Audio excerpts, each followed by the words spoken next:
Hello again, welcome to another edition of the Real Ale Guide.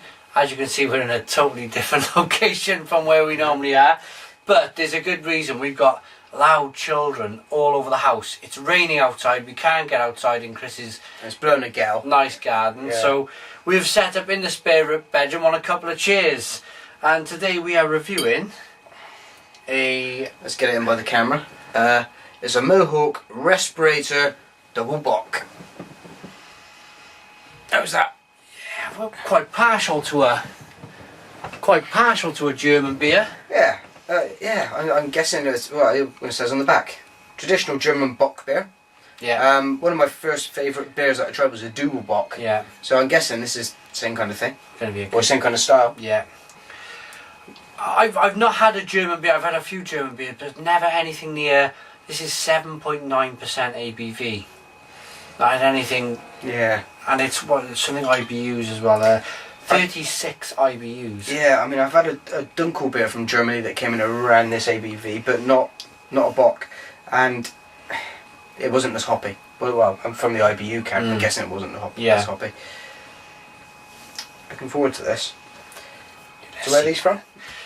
These are from Mohawk in Sweden. I'm not sure if they're kind of borrowing other people's breweries. Bit of smoke on the thing there. I'm not sure. I've dropped my bottle on the way up, so I'm not sure. I've got my glass at the ready. No, it's fine. It's all good. Oh yeah, nice. Just got a whiff of that. And let's get it. So it says there it's brewed with a traditional triple decoction. I'm not sure what a decoction is. Mash schedule. It is intensely malty without being cloyingly sweet, and it's designed to take your breath away. Well, that just looks. It's a bit lively towards the end. They caught me out. Yeah, I'll go with a less aggressive pour, as per normal. But I've still got a bit of an ice cream now. Yeah, so this is even for me is 3 fingers. Yeah. Without even trying.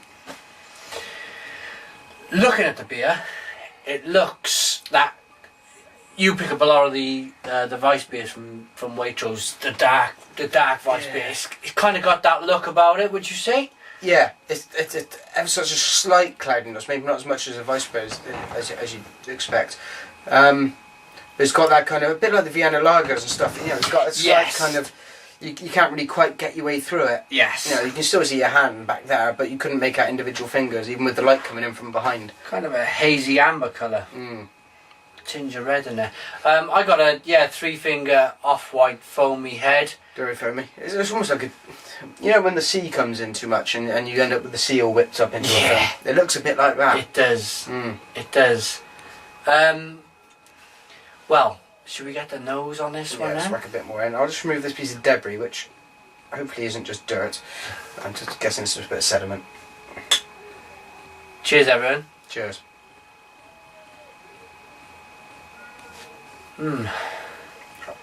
But aside from having foam on my nose, I'm not picking up masses from that other than the malt.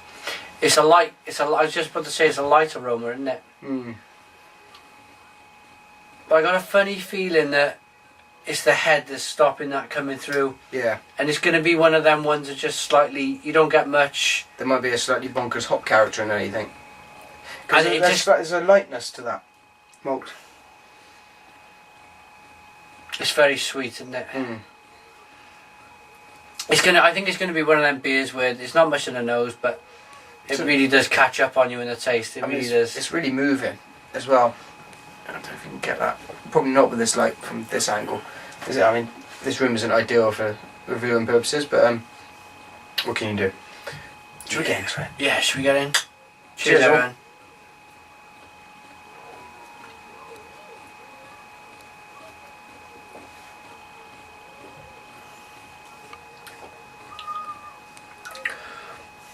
Oh.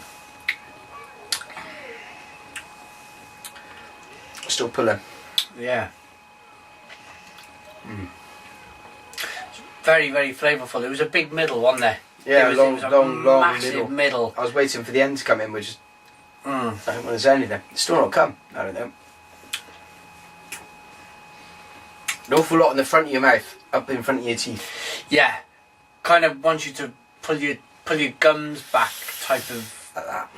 Yeah, You can start looking like Dracula. You know? Yeah, most definitely. I'm trying to get my nose in for a second go on this. Cause I'm still not giving anything away on the No. nose.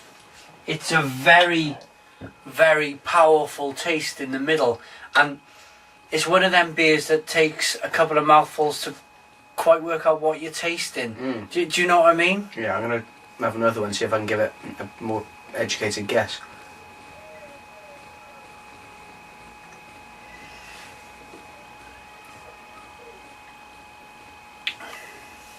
So that carbonation allows you to whiz around in every possible direction.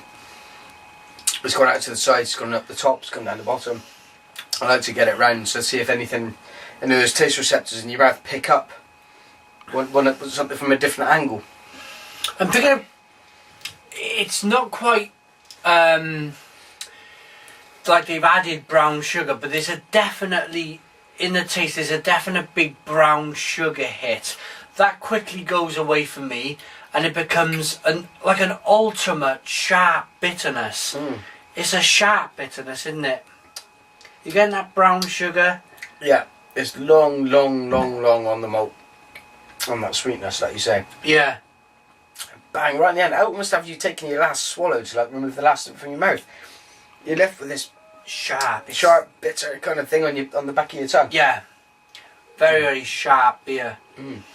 What do they say about it?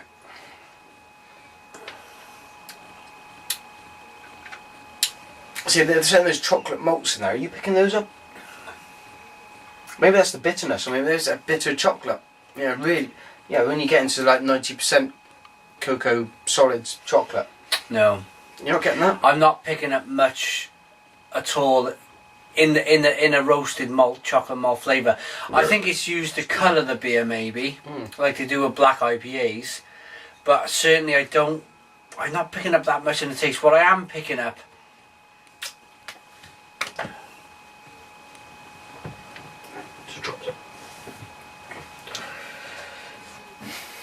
I'm picking up a rum quality. That big hit of flavour that I was saying, that sharp. Yeah. It's like a spirity, like a rum. I'm not sure if are you picking that kind of. If I was to work out, yeah, not like a Bacardi kind of rum, like a light Bacardi or like a dark Bacardi, but like the spiced rum you get. Yeah. So, yeah. So somewhere in between. So that's about as close as I can draw that comparator, I think. It's not obscenely dark, it's not obscenely light, but it's obscene in somewhere, right? If that makes sense.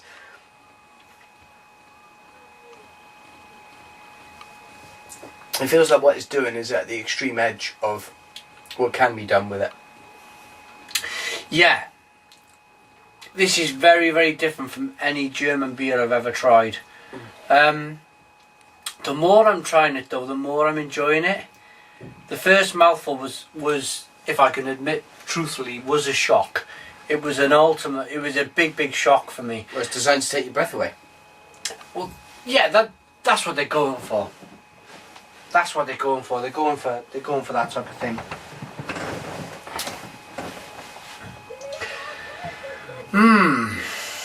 If I rock the beer back and forth, there's some nice. Gotta be honest, it's conditioned very well. You got all them slow moving bubbles rocking back and forth in the glass. It's very well done in that way. I've only had one other beer from the Mohawk. Two. You had their unfiltered lager as well. I did, sorry. Which we did here. Two other beers from the Mohawk. And I've enjoyed those very much. This one I'm enjoying less. Right. Doesn't mean it's not a good beer. I think the things it pulls out is pulling out very well, but it's very well crafted. Yeah. You know, and to paraphrase Morrissey, whatever that means, you know, it's they've set out what they've achieved to do. I think they've gone for intensely kind of malty. It is intensely malty. It sure is. What do you think of the mouthfeel, Chris? For nearing, it's more or less 8%, give or take. What do you think of the mouthfeel for an 8% beer? It slips in. There's no real burn. I enjoy more because you're getting into impy territory, aren't you? When you get up to this kind of percentage. Yeah. For me, once you get to that point, I enjoy more of those cordial flavours, the kind of darker fruits and berries and stuff. This isn't quite hitting those points for me, and it's not encouraging my mouth to kind of take them on either. It's not washing it out down the side. It's not making this, when the side of your mouth makes it makes it all spitty and you kind of Yeah. like that. Yeah. It's not doing that, but very good. And for the reason that purely the reason they've said what it is, and they've achieved it. What's it hitting with your mouth?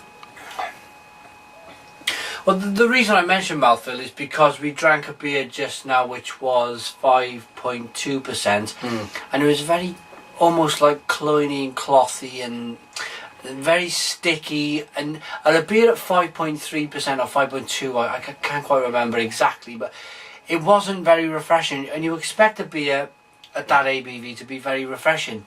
This I'm finding more or less exactly the same, but you're going to get the thicker mouthfeel on this beer because it's nearly 8% in the ABV. They put a lot into it to get a lot of ingredients to get this 8% ABV, and I'm finding that that difference. I mean, you look at the quality of it. You don't know what beer we drank last. We're not going to tell you. No, it wouldn't be fair. That wouldn't be fair, and we drank some other beer before that, but. The quality of this, but if you just rock it back and forth like that, you see the lacing on the glass. Look, the difference between that and the last beer is just immense. And this is a much better crafted beer and it was a domestic beer. Yes, I'd probably go for this over the last beer I drank. Yeah, and I'd enjoy it in the 330 bottle more than I would the whole pint of. The 5.2 of the last one we had. I just done something now where I washed the beer on very quickly and stuck it into my nose, and it almost burnt my eyes. It kind of, if you really release it, really get it around and stick it in, it's a very, very powerful drink, this. It's a powerful bitterness. It's saying 36 IBUs. I think it's like 36 IBUs being delivered with a sledgehammer rather than 36 IBUs delivered with a small hammer. Yeah. It's banging it all into one small section of the taste frame that you get. That's for me. It's not all coming. It's not a gradual kind of. These are all the IBUs. There you go. They're there, and there. Yeah. Multi. It's bang. It's bang. IBU. Yeah. With that, what's your final thoughts and a rating on this beer, Chris? While I look for my remote control. Yeah. That may have been the thing that dropped down here, actually. Yeah. Get your arm down there. Have a look. Okay. Otherwise, we're back on the manual buttons. Final thoughts. I like what they've done with this. It's not my favourite style, but in terms of appreciating what they've set out to achieve and what they've actually achieved, spot on.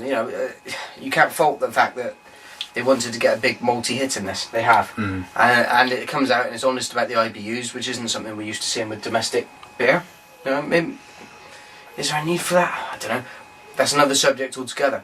But it's good. It's decent. It's tasty. I'm going to go down now and let the wife try some of this. Yeah. Because I think she'll be a big fan of it. She likes sweet malty things. Yeah. And I would like to give this an 8. We generally agree on the ratings. I think it's a real thinker. It's a real. I think you really got to taste it and get into this beer. The first mouthful, you probably give it a 3. Yeah. Straight away, I would have said, "Oh no, this is a 3." But the more you drink this beer, the more you start to appreciate it. I think what you've said more or less is bang on. I think I'm going to join you on an 8 or a 10 from me, because of the lacing, because of the way it looks in the glass, because of the way it tastes. I don't think you could. This would probably be a beer where you've had a few session beers in the pub. This is the last one before you go home and take the dog for a walk. It's just going to sit on the top nice and heavy and keep everything else down. Yeah. Yeah, make sure your kebab doesn't exactly. Yeah, this is cause a nuisance. The 8% finisher, and I think that's what it's meant to be as well. I don't think you look into session a beer like this. So absolutely not. 8 out of 10. Mohawk Brewing. I think it's www.mohawkbrewing.se. It doesn't say it on there. No, not on there. But check them out. That's them. Very good beer. I'm going to give you a manual switch off because I've lost my remote down the back of the chair. And cheers. Cheers. Doing an Elvis.